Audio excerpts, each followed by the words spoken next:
पोहा जलेबी की खुशबू और राजवाड़े की शान, इंदौर की हर खबर पर नजर रखना हमारी है पहचान। स्वागत है आपका राजीव टाइम्स के स्पेशल इंदौर बुलेटिन में। चलिए डालते हैं नजर आज इंदौर से जुड़ी पहली बड़ी खबर पर। इंदौर में महापौर पुष्पमित्र भार्गव ने विधानसभा क्षेत्र 1 के वार्ड 4 का निरीक्षण किया।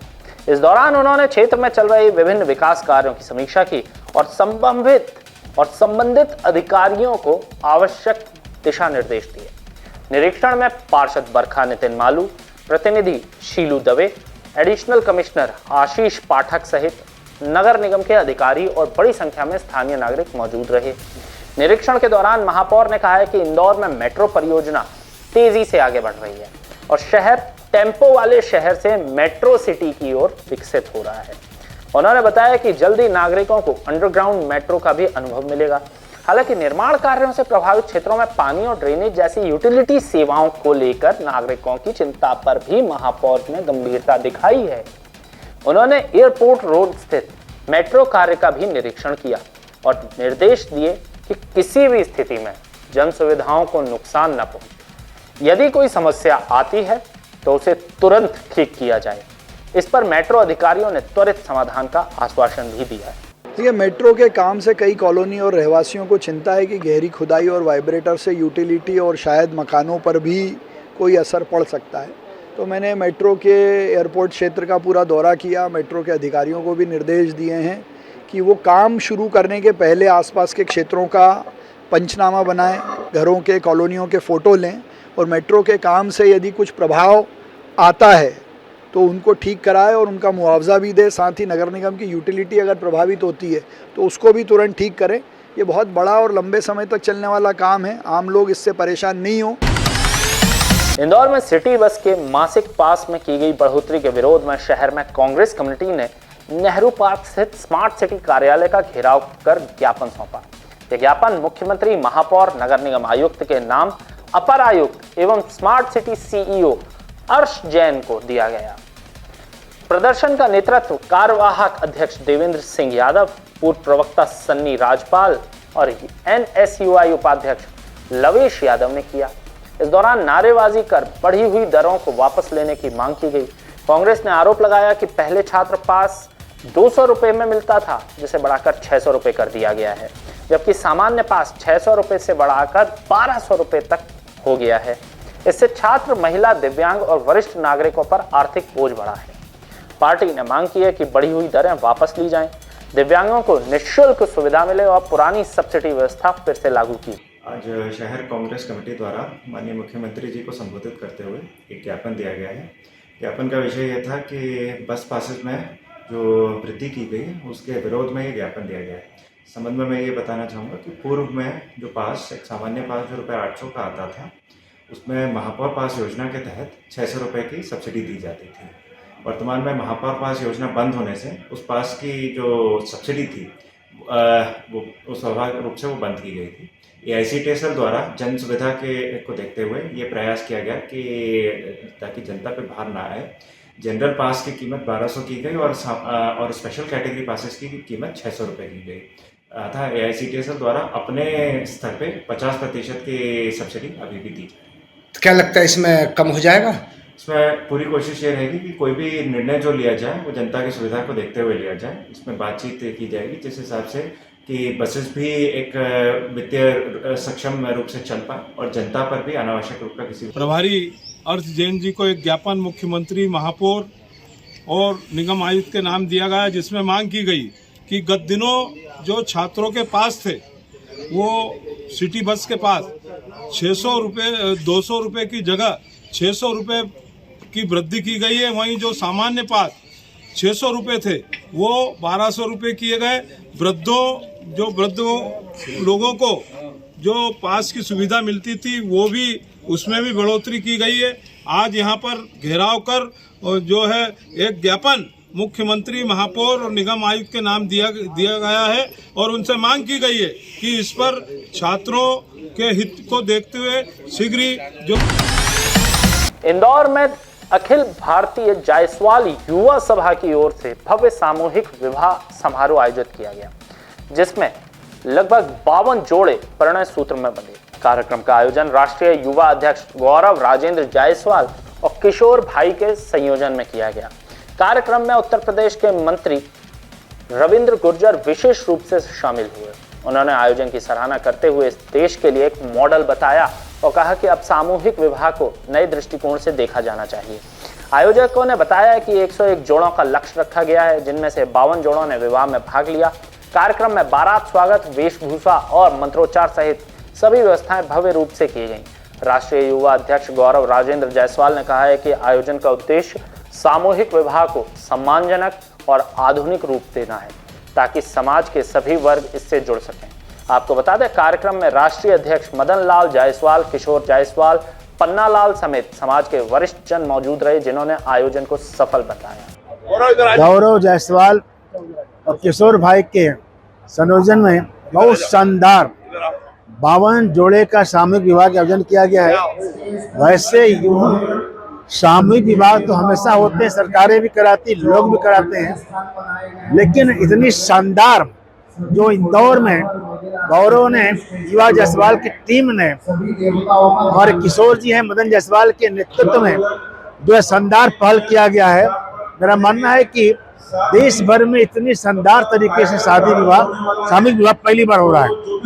सामूहिक विवाह में बहुत भव्यता न होने के कारण से समाज का एक वर्ग भागता था कि इसमें तो दीन दयानी वाले जाते हैं, लेकिन आज गौरव ने, किशोर जी ने, मदन जी ने तय कर दिया कि दीन दयानी वाले नहीं, समाज का समृद्ध वर्ग भी सामूहिक विवाह करता है।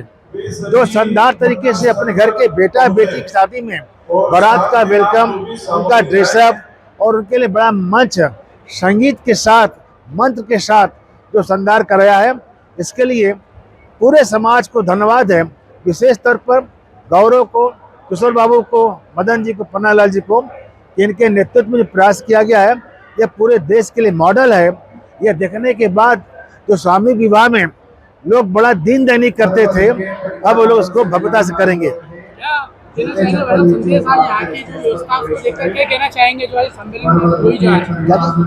को देखते क्या कहना चाहेंगे, जो व्यवस्था सम्मेलन की हर पिता की कल्पना होती है कि मेरी बेटी की शादी हो, शादी शानदार हो। हर बेटे के पिता की कल्पना होता है कि मैं बेटा की शादी करूँगा, शानदार करूँगा। उस शानदार के सपना को पूरा कर रहे हैं युवा जायसवाल समाज के लोग। गौरव की पूरी टीम ने हर कन्या के पिता की और हर बेटे के पिता के शानदार शादी की सोच को यहाँ पूरा उतारा है।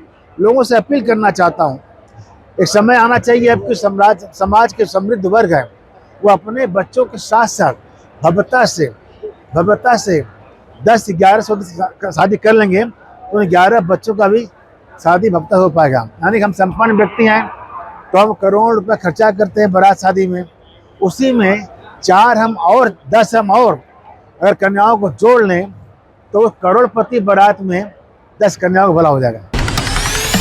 अगली खबर में नजर डालें। इंदौर में हुई एक युवक की हत्या के विरोध में रहवासियों और परिजनों ने चक्का जाम कर प्रदर्शन किया है। आपको बता दें, खातीपुरा इलाके में सुरेंद्र साहू की कल चाकू मारकर हत्या कर दी गई थी। ये वारदात उसके 8 साल के बेटे के सामने हुई, जिससे इलाके में आक्रोश फैल गया। घटना से आक्रोशित परिजनों ने गौरी नगर स्थित आमवाला चौराहा पर चक्का जाम कर दिया और पुलिस प्रशासन के खिलाफ जमकर नारेबाजी की। प्रदर्शन के दौरान मृतक का 8 साल का बेटा और 13 साल की बेटी भी आरोपियों को फांसी देने की मांग करते नजर आए। प्रदर्शन में बड़ी संख्या में महिलाएं भी शामिल हुई हैं। भीड़ के कारण यातायात बाधित हो गया। स्थिति को नियंत्रित करने के लिए पुलिस को काफी मशक्कत करनी पड़ी, जिसके बाद जाम खुलवाया गया। पुलिस ने मामले में कार्रवाई का आश्वासन दिया है, जबकि क्षेत्र में तनाव का माहौल बना हुआ है। हालांकि इस मामले में हीरानगर पुलिस ने एक व्यक्ति को हिरासत में ले लिया है और अन्य आरोपियों की तलाश जारी है। आपको बता दें, मृतक सुरेंद्र अपने पारिवारिक एक कार्यक्रम में शामिल होने आए थे, तभी झगड़ा शुरू हो गया था। इस मामले में एडिशनल डीसीपी अमरिंदर सिंह ने बताया कि घटना के बाद से इस इलाके में सुरक्षा बढ़ा दी गई है और सीसीटीवी फुटेज के आधार पर जांच की जा रही है।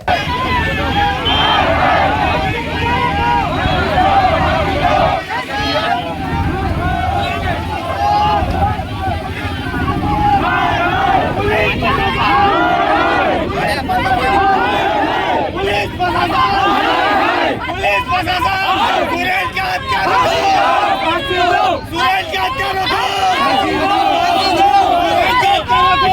हीरानगर के अंतर्गत एक घटना हुई थी जिसमें सुरेंद्र साहू नामक व्यक्ति की उनके घर के पास में ही उनके बच्चे भी थे।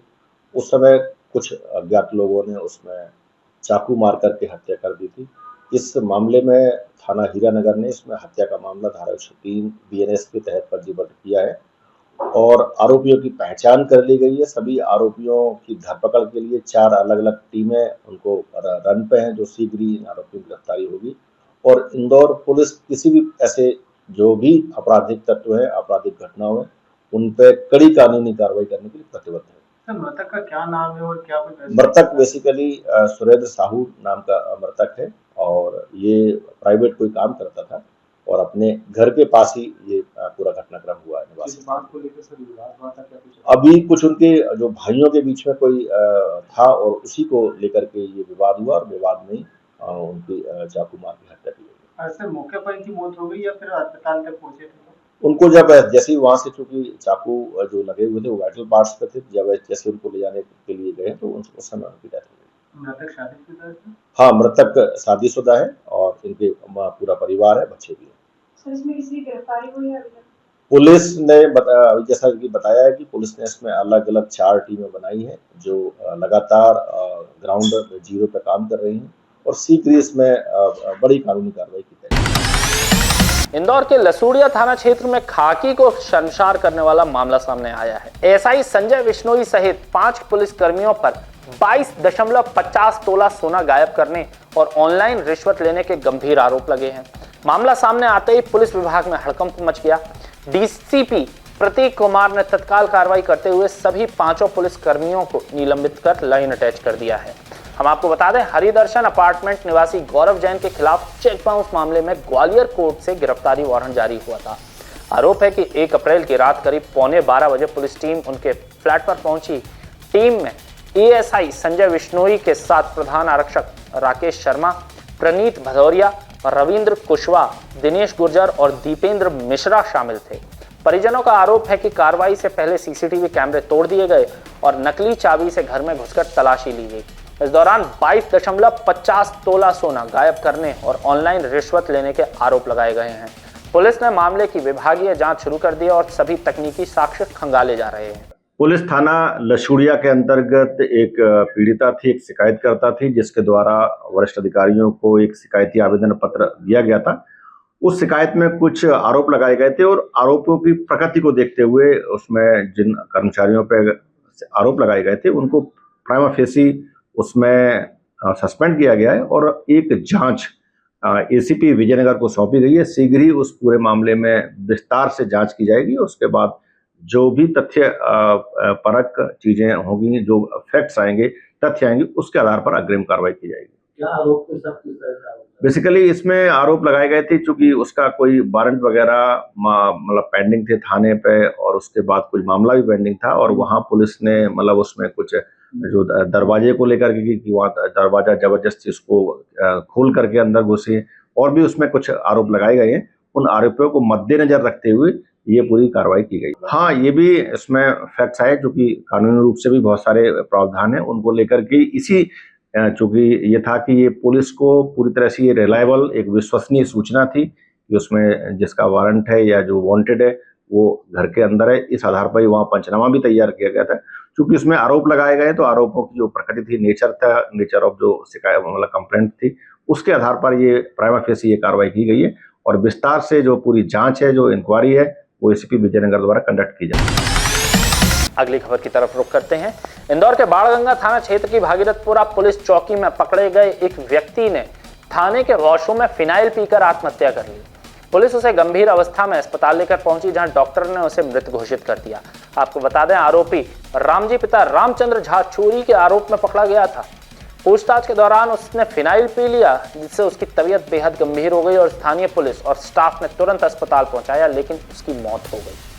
पुलिस ने घटना के बाद मूल घटनाक्रम की छानबीन शुरू कर दी है और इसके साथ ये पता लगाने की कोशिश कर रही है कि आरोपी के पास चोरी की बाइक कैसे आई थी, उसने फिनाइल क्यों P. Additional DCP Amarinder Singh ने बताया कि आरोपी को पहले अन्य मामलों में भी संदेह के तहत पकड़ा गया था, लेकिन आत्महत्या जैसी घटना पुलिस चौकी के भीतर होने से स्थिति और जटिल हो गई। इस मामले की विस्तृत जांच जारी है। फिलहाल इस मामले में चौकी प्रभारी संजय धुर्वे सहित एक पुलिस जवान को निलंबित कर दिया गया है। पुलिस थाना बाणगंगा के अंतर्गत जो चौकी भागीरथपुरा है उसमें एक संदेही का नाम था रामजी पिता रविचंद्र। ये बेसिकली उसी बाणगंगा एरिया का रहने वाला था और इसको बाइक चोरी के संदेह में इसको लाया गया था और उसके पास से एक चोरी की बाइक भी मिली थी। पूछताछ के दौरान ये चौकी भागीरथपुरा पर ही था। उस समय अपने टॉयलेट्स के बहाने ये गया है, मतलब वॉशरूम में गया है और उसके बाद वहां पे टॉयलेट जो क्लीनर होता है एसिड टाइप में जो रहता है वो उसने वहां पर पी लिया। जैसे ही पुलिस को उस पर पता चला तो इसको एमबाजा अस्पताल ले जाया गया, जहां बाद में डॉक्टरों ने मृत घोषित कर दिया। जो संदेही था उसके ऊपर पूर्व से 3 आपराधिक रिकॉर्ड हैं। इसके अलावा बाइक चोरी का भी एक मामला था। तो पुलिस इस पूरे मामले में जांच कर रही है और वहां चूंकि ये सुरक्षा को लेकर के या जो विभागीय लापरवाही पाए जाने पर प्रथम दृष्टया जो चौकी प्रभारी भागीरथपुरा है और उनको और वहां जो सुरक्षा कर्मी उस समय था जो बेसिकली सिक्योरिटी के लिए उसको उसमें सस्पेंड किया गया। कुल 2 लोगों को इस पर सस्पेंड किया गया। हाँ, इस मामले में लापरवाही हेतु जो 2 लोग हैं, जो चौकी प्रभारी और जो सुरक्षा कर्मी उस समय जो पुलिसकर्मी था उसको सस्पेंड किया गया। इंदौर के हम्माल कॉलोनी में सोमवार सुबह एक अगरबत्ती कारखाने में गोदाम में भीषण आग लग गई, जिससे बड़ा नुकसान हुआ है। आग इतनी तेज थी कि लपटें कारखाने के ऊपरी टीन शेड तक पहुंच गई और आसपास के इलाकों में घना धुआं फैल गया। फायर ब्रिगेड को सुबह तकरीबन 5 बजे सूचना मिली, जिसके बाद दमकल की 3 गाड़ियां मौके पर पहुंची। करीब 2.5 घंटे की कड़ी मशक्कत के बाद आग पर काबू पाया गया। आग बुझाने में लगभग 75,000 लीटर पानी का उपयोग किया गया। कारखाने के पास रहवासी क्षेत्र होने के कारण लोग घबराकर घरों से बाहर निकल आए। स्थिति को देखते हुए पुलिस बल भी मौके पर तैनात किया गया। जानकारी के अनुसार कारखाना मेहुल जैन का है, जबकि भवन मालिक आकाश गुर्जर है। आग में अगरबत्ती निर्माण का कच्चा माल, तैयार माल, मशीन और केमिकल पूरी तरह जलकर राख हो गए। राहत की बात यह है कि इस हादसे में कोई जनहानि नहीं हुई। आज के इंदौर बुलेटिन में फिलहाल के लिए इतना ही। आपसे मुलाकात होगी कल फिर। तब तक अपना और अपने इंदौर का ख्याल रखें, स्वच्छता बनाए रखें। नमस्कार।